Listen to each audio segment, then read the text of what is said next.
For the last 6 months, I've been working on my own NFT project. We've put hundreds of thousands of dollars in it.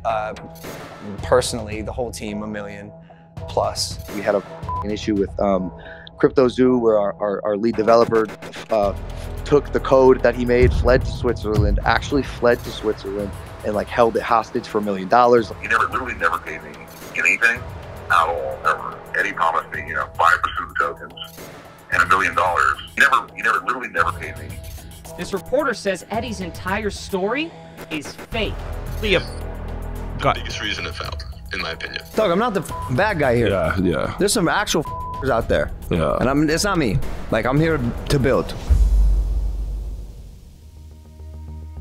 Welcome to part 3. So far, we've discovered fake orphans, millions of dollars stolen, and a cast of sleazy characters. But now, it's time to put it all together. What is the truth? And who's to blame? We're going to start by going through leaked text messages of the Cryptozoo team to understand all of their motivation. Then we'll go to blockchain evidence and show who sold what. And finally, we'll confront some of the people responsible. But before we can do any of that, we have to start in March of 2021, 6 months before the token even launched. Our 4 suspects, Logan, Crypto King, Eddie, and Jeff, are in a group chat discussing Cryptozoo, which starts as a copy of something else.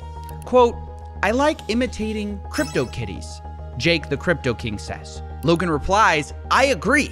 And initially, it wasn't called Cryptozoo at all. It was called Crypto Pets, and they were gonna sell a Pets token. And pretty early on, it became clear this was all about money, how they were gonna sell this thing to investors.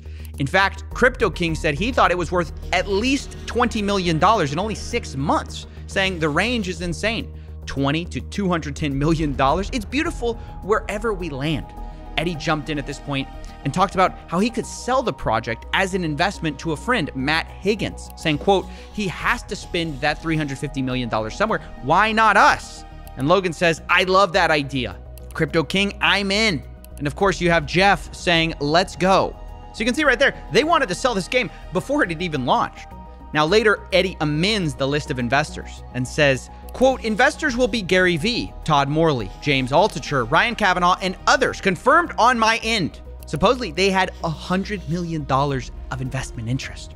Now, I actually went to some of these investors and asked if this was true, and the one person who responded denied it, Ryan Kavanaugh. Quote, "Nope, not even a little bit." So this looks like it could be yet another lie from Eddie Ibanez, but either way, it looks like there was more issues than just finding investors because the team wanted to pre-sell tokens, and not everyone was sure it would be legal. Jake the Crypto King mentions that, quote, "If we have a pre-sale, it opens us up to SEC issues." And Jeff agrees and says, "Don't want to do anything that brings the SEC eyeballs." Now, not everyone wanted to be so cautious, though. Logan argues everyone does pre-sale with coins. Eddie agrees. He says, "You absolutely can do it. I have the SEC down, private and pre-sale." And honestly, it was quite the dilemma for this team who wanted money. Do a pre-sale, make millions, but you have these potential legal issues. Don't do it, you make less money. So Crypto King comes up with a middle solution. He says, if we can't sell, no pre-sale. We can still trade them in the liquidity pool. And this is the start of a new disaster, which takes a bit of explaining. Now, just so we're clear, a pre-sale is where you sell investors coins, usually at a discount, before you've launched. And then when you launch, you give them those coins. Now, like I said, the team didn't want to do that. So what they did instead was they bought the tokens on the open market right after launch. But they tried to get clever with it because they didn't actually announce that they were launching this coin at all. They stealth launched it on June 11th and didn't announce this token through Logan until August 18th, meaning they had all that time to silently buy up as much of the supply at a steep discount as they wanted. And the idea here was that doing this, the team could get these tokens extremely cheaply, which is kind of like a pre-sale, but without all the SEC troubles. And Crypto King makes this clear on June 7th when he says, quote, "Launch of the liquidity pool is where huge money will be made because you get in cheaper." And then says, "We, the team, begin buying out the liquidity pool. Once the team has exhausted funds for the liquidity pool buying, we send the contract address to friends, family, investors who want to be able to get in." So obviously the plan is we buy first, then we give it to our close friends and family, and then maybe the public eventually, right? And even the day before, Crypto King reminds everyone, Quote, Zoo Day is tomorrow. I highly recommend everyone get a few $100 to a few $1,000 in Zoo when it goes live. It will likely 10 to 1,000x. So that was their plan. Rather than doing a pre-sale, they were going to do this stealth launch and hopefully get tokens cheaply the same way, but without all the legal troubles. Or at least that was the plan. Because on stealth launch day, this is where things first started to go wrong for the team. At first, everything seemed to go normal. The team sat in a circle and literally bought it out as planned. But the next day, Crypto King says something odd. Quote, a bot is playing with our token. Kind of cool to watch them work. But he doesn't mention who this bot is. And he also says the asshole finished selling, but doesn't mention who that is. Now, Jeff, Logan's manager, replies upset. He says, how do we prevent someone doing what they just did again? We went from a $130 million to $26 million market cap in 2 hours. It's not cool to watch. Logan jumps in. Yeah, wait, how did that happen? And he also says, what asshole? How did anyone get this token except for us and none of us sold? And I think actually this is incredibly suspicious because the implication of what Logan's saying is, hey, we tried to scheme this really well. We tried to all buy this without letting anyone know. How did anyone else figure out we were buying it, right? And this is where a fight ensues that's going to become really interesting. Crypto King deflects the question by saying, my buyer pushed it back up to $40 million. And Logan says, no, bro, F your buyer. Explain to me what just happened and how there were 30 token holders. And Jake tries to explain that this was just traders and bots happening to find the token. But Logan says only 5 of us knew about it. Jake says, well, many people chase volume and new tokens. And to some extent, he's kind of right. But Logan replies, cap. He doesn't believe it. Quote, I can't be the only one who thinks that's too incredibly convenient. Like someone was tipped off. And look, no one's more critical of Logan than me. But as I'm reading these texts, I was kind of like agreeing. Like, yeah, it does seem too nonchalant when somebody's ruining your secret plot. You know what I mean? Because Crypto King was acting very strange. He says, we created $40 million out of thin air. This is a success. Logan replies, this nonchalance worries me. F 40 million. It was at 120 million, which again, it's all about the money with these guys. But truth be told, I did agree that Crypto King's attitude seemed strange in these texts. I mean, he's not wrong that bots are a thing. Traders are a thing. But it sounded like he didn't want anyone to look into it. So, naturally, I looked into it. And what I found surprised me, because there were bots, but there's also unusual human activity during this time. So I tracked the 5 biggest buyers of this Zoo coin. And lo and behold, this is what I found. Logan was one of the biggest buyers, which is what you'd expect. But he wasn't the biggest. In fact, 2 of the biggest wallets seem to be associated with Crypto King himself. And here's where I paused. I said, wait a second. Why did this guy buy more Zoo tokens than Logan when this is mostly Logan's project? I thought Crypto King was a small part of this team. And so to get more info on this, I actually got access to an internal meeting note from the day of June 11th, which they called Zoo Day. And in it, we find actually some interesting information. We see that 5 founders bought in. They apparently were, quote, trading in circles until each person maxed out. But on the list of buyers and how much they spent are only 4 people, when we know 5 people bought. We have Danny, Logan's assistant, for 20K, Logan Paul for 100K, Jeff at 100K, and Eddie at 100K, but Crypto King is nowhere to be found. And yet, on the blockchain, I have him putting in $200,000 worth. And this number, by the way, seemingly is confirmed in a conversation I had with Crypto King, where he said, my 200K investment. And the reason this is important is because it does imply that something shady was going on the day of the stealth launch. Because Crypto King had a relatively small role in this whole project. He was the advisor, but it wasn't that big of a deal. Like you can see from the internal meeting notes, they have a breakdown of who's getting what in terms of founder tokens. And like Logan Paul's getting 51%, Eddie's getting 30%, Jeff's getting 10%. Jake's only getting 5% of tokens, but he has the most of these like stealth launch tokens, which makes no sense. And it got me thinking that maybe what explains this suspicious behavior around like, oh, don't worry about who was buying at the time of the launch. Maybe that's explained because perhaps no one knew that he was buying up large parts of the token supply. Maybe he was buying it to sell later. Now, of course, that's speculation. So that's why I confronted Crypto King on all of this. But before we get to that call, let's address the elephant in the room. Logan didn't accuse Crypto King of being a scam. It was the other way around. Crypto King told Logan Paul he was a scammer. And the question is, why? Well, to answer that, we have to go from June, the stealth launch date, to September 1st, the official launch date of Cryptozoo. September 1st, cryptozoo.co.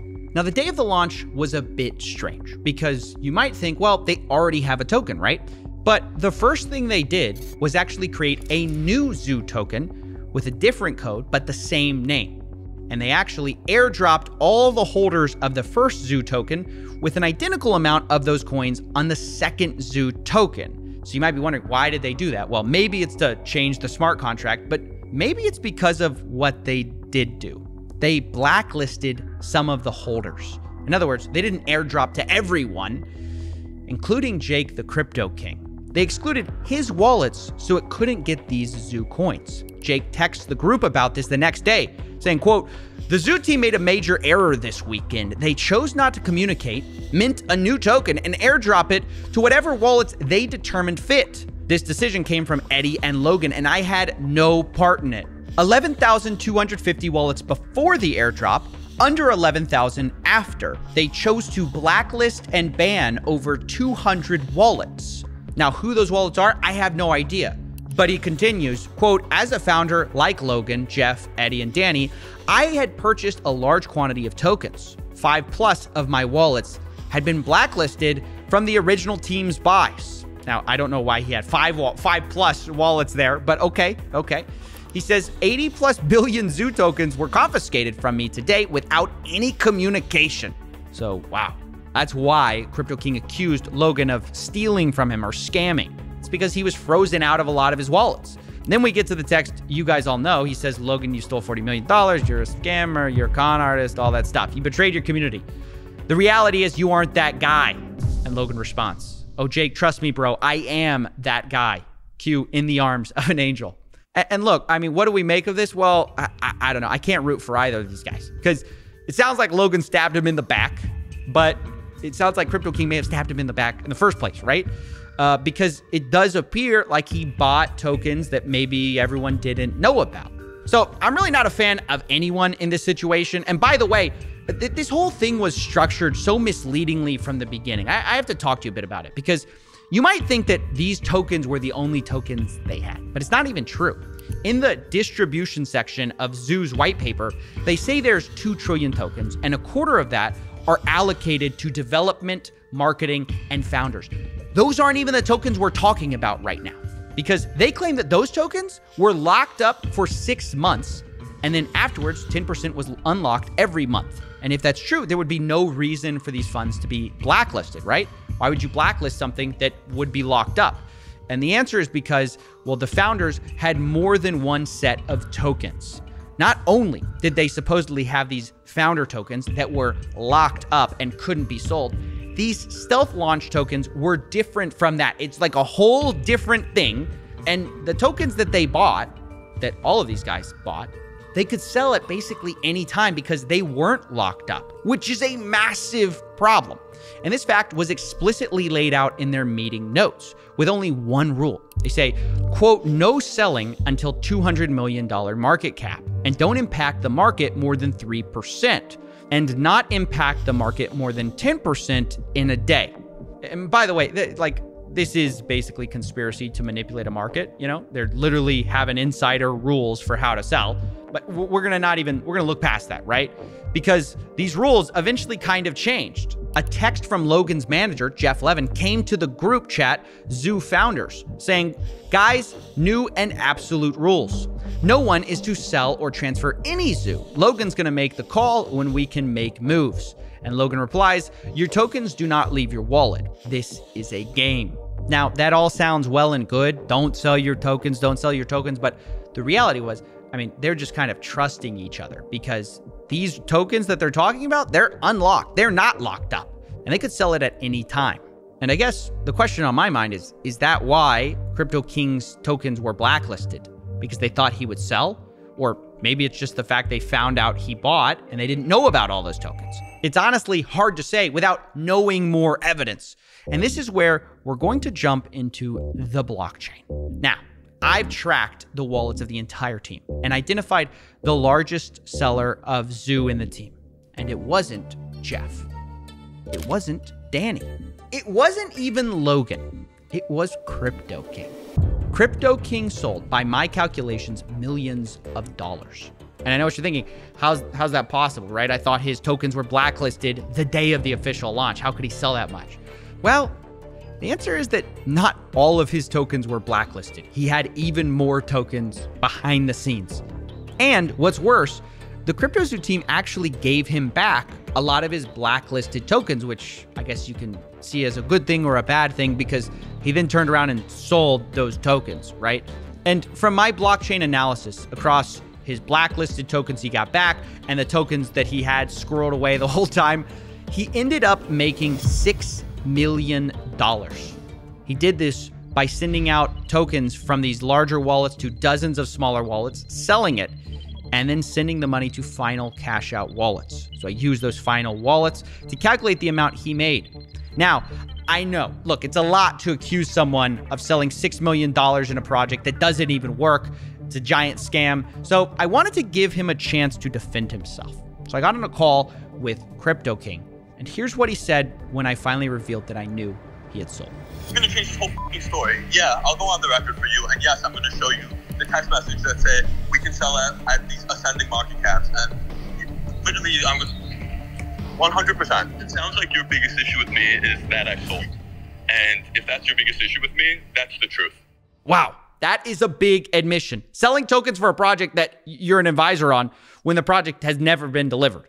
Although Crypto King insists that it wasn't $6 million and he wasn't trying to rug a project. In fact, really, he might be the one who got screwed over in all of this. Like, I didn't sell $6 million worth.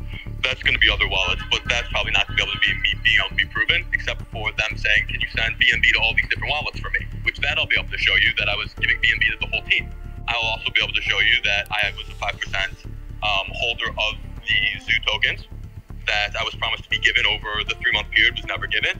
I can also show you that I was frozen out and was never given the 15 billion tokens back that I paid for in cash. So okay. I'll show you all of those things on the record, and then you can also say that I did sell, which is also true.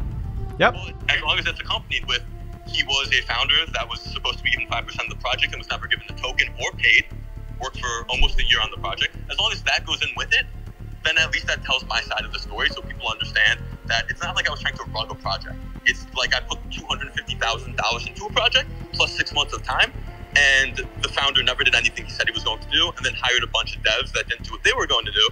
And every time I gave advice, the advice was I was told to fuck off. So it can be that story, or it can be he sold all this amount and he got in early. Well, yeah, that's like 1% of it though. Incredible.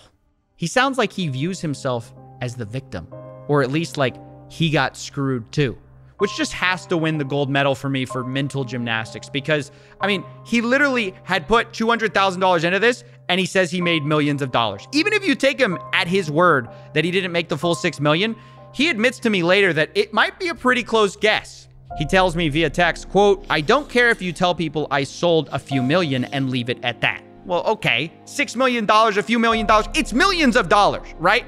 Millions of dollars when you only put in $200,000 into a project that's never been delivered, doesn't work, scammed people out of their money. How is he saying he's the one who's in the wrong? Well, in his view, what he did was not wrong. It might have been arguably unethical, but it wasn't illegal. And what Logan did, well, that was illegal. You can say the timing was bad and it was inappropriate to sell, but the reality is I bought tokens open market and sold them open market. So there was nothing illegal about that. Ethically, arguable. The rest that Logan did to me was ethically wrong and illegal. Now, what do I think of all this finger pointing? Well, I think it's pretty wild to try to make yourself look like the lesser of two evils when you made millions of dollars and investors lost millions. I just do. Now, at the same time, I want to be fair to Crypto King. He's not the only one who sold here. But I also have to say, not everyone from the founders did sell. For example, Jeff, Logan's manager, to my knowledge, never sold. Neither did Logan Paul, which was a huge surprise. All their wallets that I tracked, held on to their tokens, which is good, and to their credit for a game that doesn't work. But you know who did sell? Eddie Ibanez. The guy who didn't pay the initial devs, the supposed MIT orphan? Yeah, from what I could see, his initial wallet got a ton of Zoo, sent it to a bunch of smaller wallets, and then sold off, kind of like Crypto King. And for my calculations, he made about $1.7 million.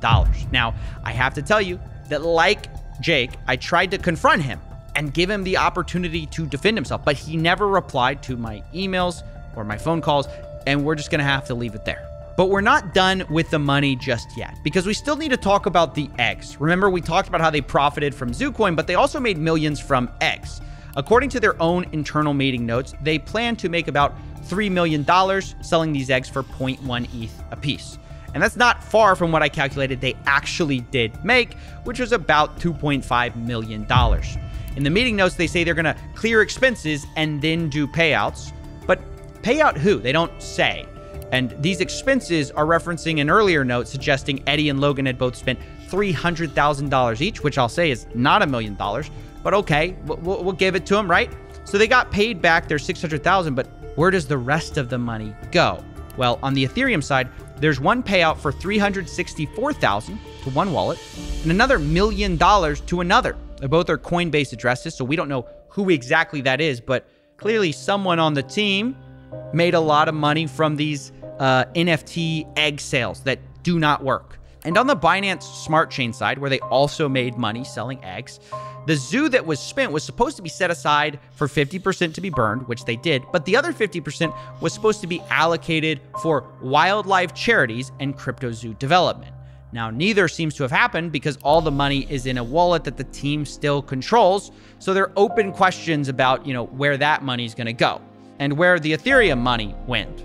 Did it go to Jake? Did it go to Logan? Did it go to Jeff? Did it go to Eddie? We don't know. But what I know for sure is that no one was innocent, although there are certainly shades of guilt you can argue about, because of course, not everyone did sell. You could look at that as the most important thing. Logan Paul didn't sell. Jeff, Logan's manager, didn't sell. But does that make them innocent? Well, I don't think so, because they never built a game they promised people. Logan Paul specifically got millions of dollars spent on this game on the promise of the technology that he never built, that his team never built. And he never addressed the failure except to blame his developers who weren't paid. And you could say he promised to work backwards to fix it, but then never did.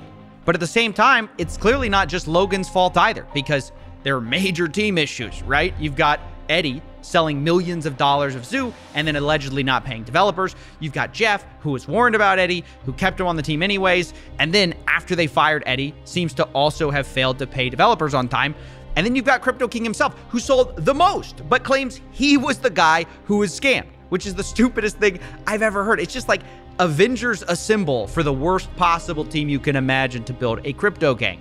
And so, unsurprisingly, it turns out a lot of these guys backstabbed each other. And so, finding a way to wrap this up was difficult because it's hard to assign exact proportions of blame.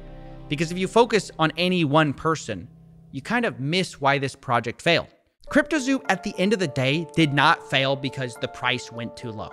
Cryptozoo failed because they never built a functioning game that they promised. Really, the number one problem, even bigger than people selling millions of dollars of tokens, was that they never paid the developers on time, as boring as that is.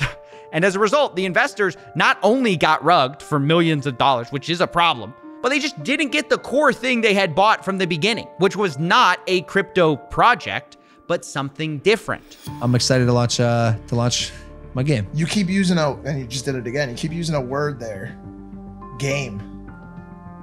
You're not using like a project. It's a game. It's a game. It's a really fun game that makes you money. That's it. That to me is the biggest scam in all of this. Yes, it's a huge problem. People stole millions of dollars, but it's a symptom of the larger issue, which is people didn't actually care about the game or this, whatever you want to call it. They just cared about the money. And this is ultimately what happens when you have an influencer LARPing as a businessman. It's what happens when you have a liar LARPing as a developer. And it's what happens when you have a shady crypto guru LARPing as a crypto king. You end up with a mess. And in my personal opinion, a fraud as well. And now that this thing blew up in their faces, these four seem to be dodging accountability faster than SBF dodges calls with me. Because I have reached out to everyone involved. I've tried to get all of their statements on things. So far, no one has taken accountability or offered to refund the victims at all. They're all hiding, pretending these victims don't even exist. But they do exist. And throughout my investigations, they've been the heartbeat of this whole thing. So I decided to close this investigations in a bit of a unique way. Rather than me deciding who's to blame or me deciding what you should think, I want to give them the last word. Everyone's to blame. Logan, in the sense of his poor management, is his project. He still made these promises to people. I think everyone it is to blame, including Logan Paul, of course, because he was the one in charge of this, and he was responsible for all of this mess. Everybody has a big part and a massive cross to bear. Each one of them scammed the project in their own way, and then off to the sunset they went. It was his job to check the team, to make sure that everyone is working together, to make sure that he is giving the funds of the people that put it into his project under his name to people that he actually trusts. So in my opinion, if the team failed to perform, that's Logan Paul to blame. The community is destroyed. People is angry. They just want their money back. They just want their normal lives back. Reimburse those loyal fans that they have, or try to rebuild the project, actually deliver on the project. For those who are still holding their eggs, like I am, or for those holding the zoo coins. So maybe they could just deliver what they promised, and that would give some redemption to this fiasco. He's not said a word. That's as bad, or almost as bad, as taking the money. It's the not coming out and just being a man about it. At least we deserve to know what was happening behind the scenes while we were waiting for almost a year and a half. The fact that we're hearing this information, not from Logan Paul, but from pretty much an investigator, it really says a lot. What did this loss mean to me? It meant a lot. Not just personally, because I lost quite a lot of money. My kid and also my wife were invested. It was like telling a kid that Santa doesn't exist or something like that, because she really believed in all that game. She really believed in Logan Paul. Kids look up to that kind of people. So it was some kind of broken dream. My mum was invested. My sister was also invested. So, I mean, my daughter even had a couple of the eggs and animals, which the loss for them hurts the most, because obviously it's just not nice to see. For somebody to win, somebody has to lose. That's a gamble you take, whether you get into crypto or not. I got in knowing that I could lose, which is fine. That's on me. But I thought if I lost something, it would be because I sold at the wrong time, or the game didn't earn as much as I thought it would, and therefore my things weren't as valuable. But you never go into it thinking it's not something that they're going to just sell out from underneath you, because they could make so much more if they actually delivered on what they said, even if they delivered on close to what they said.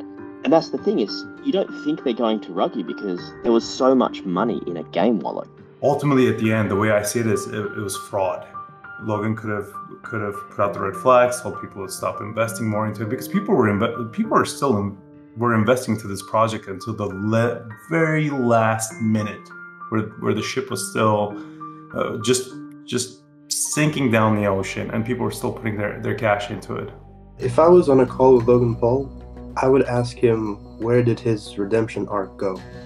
I think he was on such a good streak going about his YouTube career and boxing as well.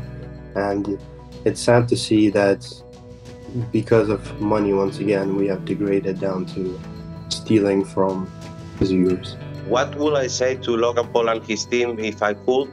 Well, actually, I could, because I have an NFT from other project that gives me the right to see Logan Paul, to meet and greet with him. And I will actually use that right to tell him this story again, show him this video in front of me, and see how he reacts when he sees that my family, my whole family and my kid are affected with this situation, because I think that's not human. You would think that Logan would have told his fellow followers, his loyal fans, that, hey guys, back off. red flag, things are, there's turbulence in the water. No, not a single word, nothing whatsoever. To market products at children and knowing full well that his team is made up of people that he believes are shady characters. Yeah, he still goes on Forbes interviews and says the game is great for kids. It's gonna be amazing. Who loves it most? The kids. Their kids love it. Our developers' kids, all of them, cannot stop playing the game. I think that is inhumane the way that side of it's been marketed. Knowing what's happened since, knowing that all of the people that were there from the beginning, like all of the guys that I'd speak to on a daily basis, that we've all just got nothing now. Ideally, I just want to say I'll see you in court.